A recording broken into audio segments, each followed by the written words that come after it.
بسم الله الرحمن الرحيم الحمد لله رب العالمين الرحمن الرحيم مالك يوم الدين إياك نعبد وإياك نستعين اهدنا الصراط المستقيم صراط الذين أنعمت عليهم غير المغضوب عليهم ولا الضالين اعوذ باللہ من الشیطان الرجیم بسم اللہ الرحمن الرحیم الحمد لأہلہ والصلاۃ علی اہلہا۔ السلام علیکم ورحمۃ اللہ وبرکاتہ۔ آؤ کتاب پڑھیں۔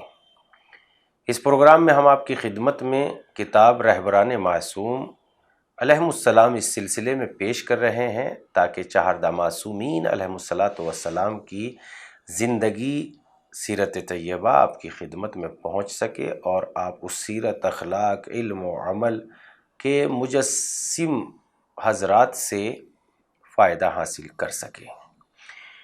کتاب امام زین العابدین علیہ السلام کے سلسلے سے ہم کتاب رہبران معصوم علیہ السلام کے پیج نمبر 372 تک پہنچ چکے تھے۔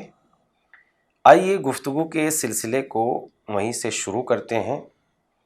مشورہ دینے والے کا حق، رسالہ حقوق کے سلسلے میں بات ہو رہی تھی اور ہم ہر چیز کے حقوق جو امام نے بیان کیے ہیں، مثلا شکم کا حق، پیروں کا حق، استاد کا حق، پڑوسی کا حق، ان سارے حقوق کو آپ کی خدمت میں پیش کر رہے ہیں جو امام زین العابدین علیہ السلام نے پیش کیے ہیں۔ مشورہ دینے والے کا حق، مشورہ دینے والے کا حق یہ ہے کہ اگر جانتے ہو اور علم رکھتے ہو تب تو اس کی صحیح معنوں میں رہنمائی کرو، اور اگر نہیں علم رکھتے ہو تو اس کو اس شخص کے پاس بھیج دو جو اس مسئلے کا علم رکھتا ہو۔ مشورہ کرنے والے کا حق، مشورہ کرنے والے کا حق یہ ہے کہ اگر اس کی رائے تمہارے موافق نہیں ہے تو اس کو بدنام نہ کرو، اور اگر تمہاری رائے کے موافق ہے تو اس پر خدا کا شکر ادا کرو۔ نصیحت چاہنے والے کا حق، نصیحت چاہنے والے کا حق یہ ہے کہ اس کو اچھی بات کی نصیحت کرو اور نصیحت کرتے وقت مہربانی سے پیش آؤ۔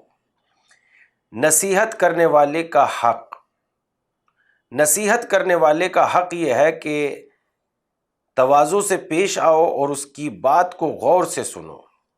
اگر اچھی بات کہہ رہا ہے تو شکر خدا کرو، اگر صحیح بات نہ کہہ رہا ہو تب بھی نرمی سے پیش آؤ لیکن بدنام نہ کرو۔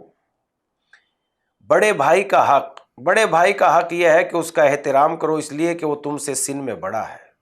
اس کی عزت کرو کیونکہ وہ تم سے پہلے اسلام لایا ہے۔ اس سے لڑائی نہ کرو، اس کے آگے آگے نہ چلو۔ چھوٹے بھائی کا حق، چھوٹے بھائی کا حق یہ ہے کہ پڑھاتے وقت یا کوئی چیز دیتے وقت مہربانی سے پیش آؤ اور اس کے عیب کو چھپاؤ، اچھے کاموں میں اس کی مدد کرو۔ سوال کرنے والے کا حق، سوال کرنے والے کا حق یہ ہے کہ جس قدر اس کو ضرورت ہو اتنا اسے عطا کر دو۔ جس سے سوال کیا جائے اس کا حق، جس سے سوال کیا جائے اس کا حق یہ ہے کہ اگر تم کوئی چیز دے تو اس کا شکریہ ادا کرو، اور اگر تم سے معذرت چاہے تو اس کے عذر کو قبول کر لو۔ جس نے تم کو خوش کیا اس کا حق، جس نے تم کو خوش کیا اس کا حق یہ ہے کہ اگر اس نے تم کو خدا کے لیے خوش کیا ہے تو پہلے خدا کا اور بعد میں اس کا شکریہ ادا کرو۔ جس نے تمہارے ساتھ برا سلوک کیا ہو، جس نے تمہارے ساتھ برا سلوک کیا ہو اس کا حق یہ ہے کہ اس کو معاف کر دو، لیکن اگر اسے پہچانتے ہو کہ تمہارے معاف کر دینے سے وہ اور زیادہ شریر ہو جائے گا تو اس کو مناسب سزا دو، کیونکہ خداوند عالم کا ارشاد ہے جس پر ظلم کیا گیا ہے اگر وہ ظالم سے انتقام لے تو کوئی عیب کی بات نہیں ہے۔ برادر دینی کا حق، برادر دینی کا حق یہ ہے کہ اس کے لیے سلامتی کی دعا کرو۔ اگر وہ کسی برے کام میں ملوث ہے تو اس سے نرمی سے پیش آؤ، اس کی اصلاح کی فکر کرو۔ اچھے لوگوں کے حق میں شکر گزار رہو، ان کو تکلیف نہ دو۔ جو چیز تم اپنے لیے چاہتے ہو وہی ان کے لیے بھی چاہو، جو چیز تم نے اپنے لیے نہیں پسند کرتے تو ان کے لیے بھی پسند مت کرو۔ بوڑھوں کے ساتھ باپ جیسا، بوڑھیوں کے ساتھ ماں جیسا، جوانوں کے ساتھ بھائی جیسا، چھوٹوں کے ساتھ فرزند جیسا سلوک کرو۔ خدایا بحق محمد و آل محمد ہم سب کو توفیق عنایت فرما کہ ہم ان حقوق پر عمل کر سکیں اور تیری رضا حاصل کر کے حضرت امام زین العابدین علیہ السلام کے قلب مبارک کو خوشنود کر سکیں۔ امام کی شہادت، جیسا کہ مشہور ہے، 25 محرم الحرام سن 95 ہجری میں 57 سال کی عمر میں شہادت پائی۔ آپ کی زندگی شروع سے آخر تک غم و الم میں گھری رہی۔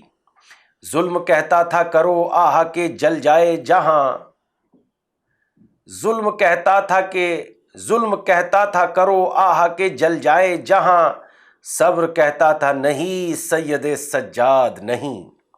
ظالم و جابر اموی بادشاہ ولید بن عبد الملک کے حکم سے خونخوار حشام بن عبد الملک نے آپ کو زہر دگا دے کر شہید کیا۔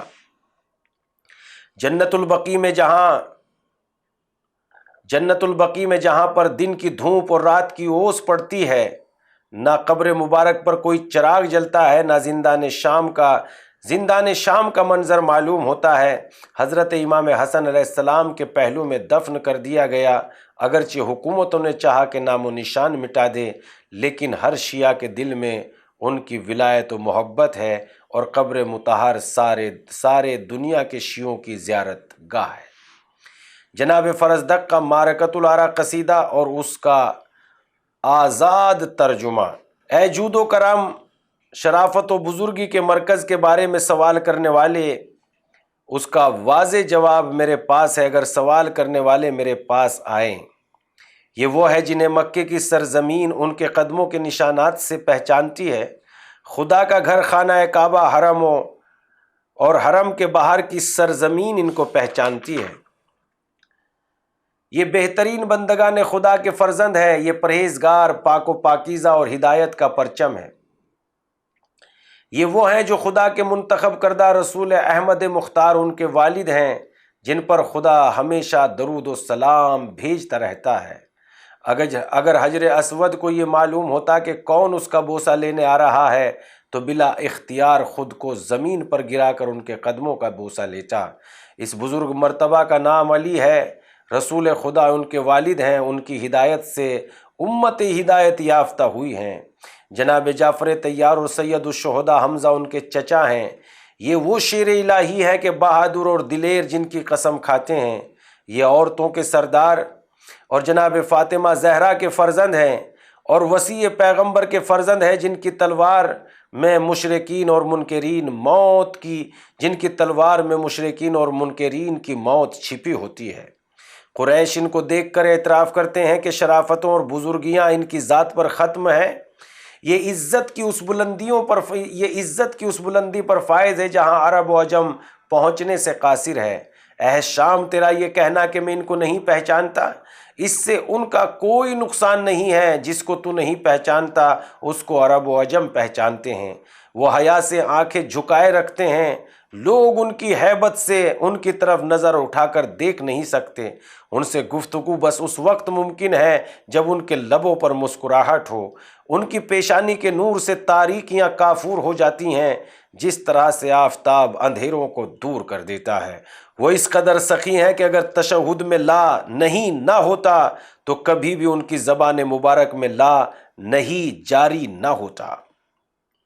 ان کی اصل حضرت رسول خدا علیہ السلام اور ان کی ذات اقدس پاکیزہ اخلاق و کردار، بہترین عادت و اطوار، قوم کی ہدایت کا بارے گرا کندھے اٹھائے ہوئے ہیں، جس کو اٹھانے سے پہاڑ انکار کر دیتے ہیں۔ اگر وہ لبوں کی جنبش دے تو سب لوگ ان کی بات کو تسلیم کرتے ہیں۔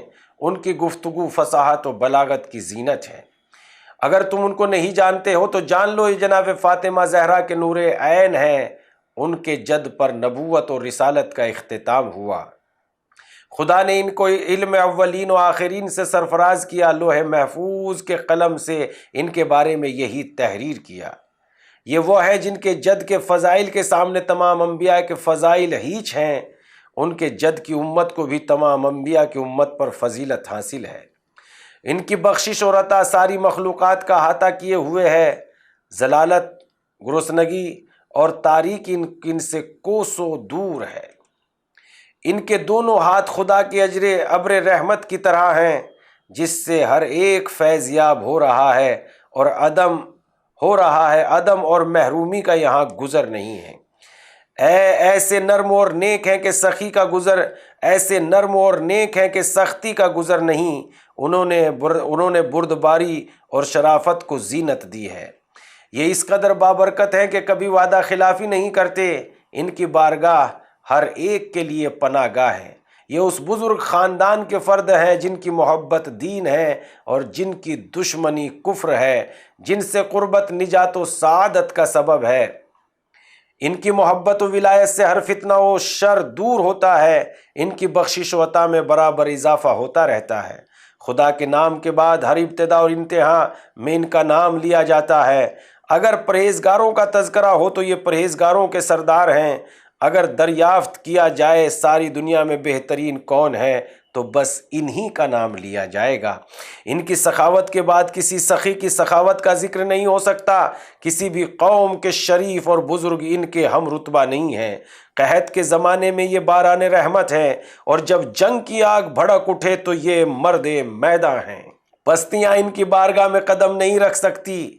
ایسے بزرگ ہیں جن کا دست کرم بارش کی طرح ہمیشہ فیض پہنچاتا رہتا ہے۔ تنگی نے کبھی ان کے وجود کرم کو متاثر نہیں کیا۔ تنگی اور فراوانی ان کے یہاں ایک جیسی ہے۔ وہ کون سا خاندان اور قبیلہ ہے جس کی گردن پر ان کا اور ان کے بزرگوں کا احسان نہ ہو؟ وہ جو خدا کو پہچانتا ہے وہ ان کے آباء و اجداد کی معرفت رکھتا ہے۔ لوگوں نے انہی کے بیت الشرف سے دین اور ہدایت حاصل کی۔ قریش میں صرف ان کا گھرانہ ہے جہاں لوگوں کی مشکلات حل ہوتی ہیں، اور اسی گھرانے میں صحیح اور حقیقی فیصلے کیے جاتے ہیں۔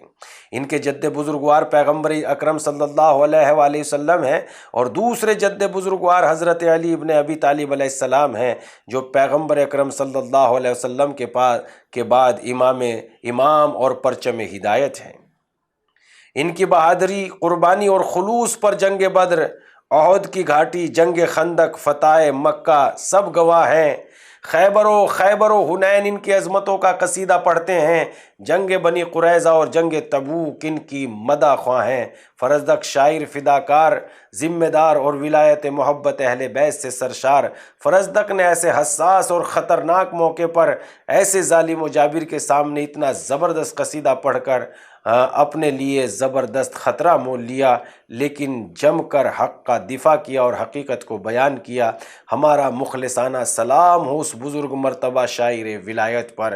اس قصیدے میں جناب فرزدق نے اہل بیت علیہ السلام کے جن فضائل و کمال کا تذکرہ کیا ہے ان کے تمام کمالات نہیں ہیں، بلکہ کمالات کا بس ایک عکس ہے، کیونکہ ان تمام کمالات کو اہل بیت علیہ السلام کے کمالات کا ایک گوشہ بھی نہیں کہا جا سکتا۔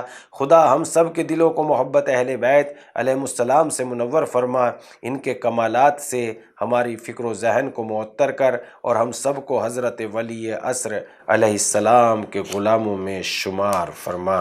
آمین یا رب العالمین۔ یہیں پر امام زین العابدین علیہ السلام کی حالات زندگی اس کتاب کے مطابق رہبران معصوم علیہ السلام کے مطابق تمام ہوتے ہیں، لہذا ہم گزارش کرتے ہیں کہ یہ پیغامات دوسروں تک بھیجیے، خود بھی روشنی سے اپنے وجود کو منور کیجیے، اور انشاءاللہ اس کام کا اجر عظیم پروردگار عالم کی بارگاہ سے طلب کیجیے۔ ہمیں اجازت دے دیجیے۔ خدا حافظ والسلام۔